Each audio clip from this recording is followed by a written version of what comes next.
श्री गुरु के चरणों में प्रणाम। आदि शक्ति माँ भवानी के प्रणाम। हरेंद्र भैया माम नीलम दीदी के प्रणाम के स्वीकार करिए। साथ साथ सभी गुरु भाई बहना के प्रणाम के स्वीकार कीजिए। देखिए गुरु भाई बहना, हम लोग शिव के गुरु मान लिए हैं। बहुत शिव गुरु में दया है, बहुत भलाई है।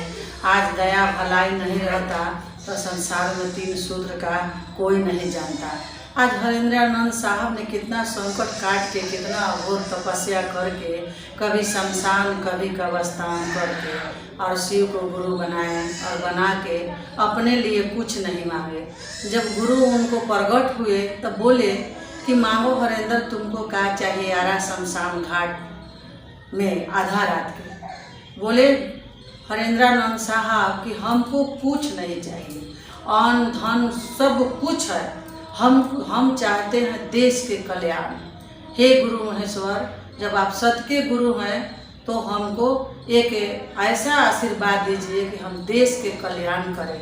बताइए दीदी लोग, भैया लोग, आजकल के जितना भी तपस्वी होते हैं, तपस्या करते हैं, अपने लिए करते हैं कि हमको धन दीजिए, गाड़ी दीजिए, बोलेरो दीजिए, नाती पुत दीजिए। हमारे साहब ने दुनिया खातिर कुर्बान हुए कि नहीं, हमारे दुनिया खुशहाल रहेगा तो हम भी खुशहाल रहेंगे। बताइए, ऐसा कोई मानव धरती पर जन्म लेके अगर आया है तो बताइए आप लोग। आज हरेंद्रानंद इस बातों का पूरा विश्व में फैला दिए और लोगों के बताए, पंछी रूप बन के देश देश में गए और बताए कि शिव को गुरु बना लीजिए, हमको कल्याण हुआ है, आपको भी कल्याण होगा। तो दीदी, ऐसा ही कहा जाता है कि चोर और बदमाश कभी सुधारता है, कभी नहीं सुधारता है, जरूर सुधारता है। कहा कि एक दिन एक चोर था और चोरी करने के लिए, बहुत गरीब मजबूर था, चोरी करने के लिए एक गाँव में जाता था। हमेशा जाता था, एक पोखरा में मछली था, उस मछली को मारता था, मार के ले आके बेच के अपने परिवार को पोषण करता था, बाल बच्चा को खिलाता था। एक दिन क्या हुआ कि पूरा गांव के लोग जा गया। मछली वाला कहा कि कौन ऐसा चोर है कि आता है और मछली मार के जाता है ना। तो क्या किए कि वो पूरा गांव को जगा दिए, पूरा गांव जाग गया बेचारा। जैसे ही पोखरा में हेला वैसे ही उनको चोर गांव के आदमी चहेट लिए। जब चहेट लिए मारने के लिए तो ये क्या किए कि भागने लगे। कोई लाठी, कोई भाला, कोई ईंटा, कोई कहाँ क्या चोर के पूछ के मुँगा देंगे।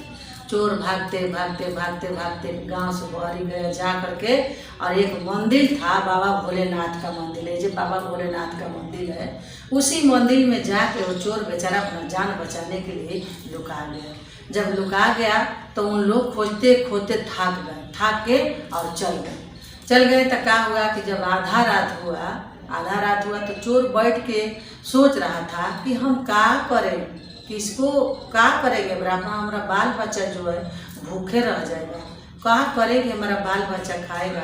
हे प्रभु, अब आप ही दया कीजिए। बताइए, चोर अपने प्रभु से दया मांग रहा है कि हे प्रभु, अपने दया कीजिए कि हमारा बाल बच्चा के खर्ची कैसे चलेगा। ऐसा ही सोचते सोचते तले ऊपर उसको नजर गया और लग गया घंट। 4-5 किलो का घंट टांगा हुआ था, 4 पसेरी का।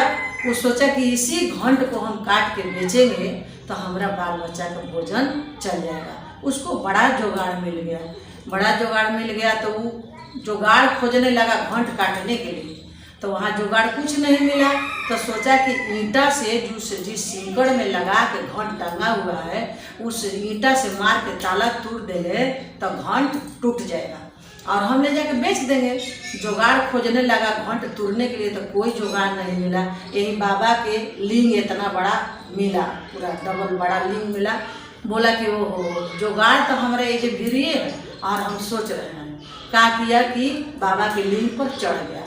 जब एक बार चढ़ के ऐसे धरने के कारण तो टन दे घंटी बाजा और धरती में गिर गया। फिर दूसरा का बार चढ़ा, इसे धरने के किया तो टन दे घंटी बाजा, फिर धरती पर गिर गया। फिर तीसरा का बार चढ़ा, ऐसे 4-5 बार चढ़ा और 5 बार घंटी टन बाजा। इसका बाद बाबा भोलेनाथ ने अपने मिर्गा छाल, हाथ में डमरू त्रिशूल ले एकदम खड़ा हो गया। भाई, कौन ऐसा भक्त है कि 12 बजे रात में हमको अपना शरीर चढ़ा दिया और चढ़ा के हमको पुकार रहा है। बाबा प्रगट हो गए। जब बाबा प्रगट हो गए डमरू त्रिशूल ले ले तो चोर को डर हो गया कि दादा, उस गांव में हम चोरी करने के लिए गए थे तो लोग लाठी भाला लेके हमको खदेड़ रहा था, अभी कौन शैतान से हमको भेंट हो गया, ये तो हमको इसी में भोंक के मुँह आ देगा।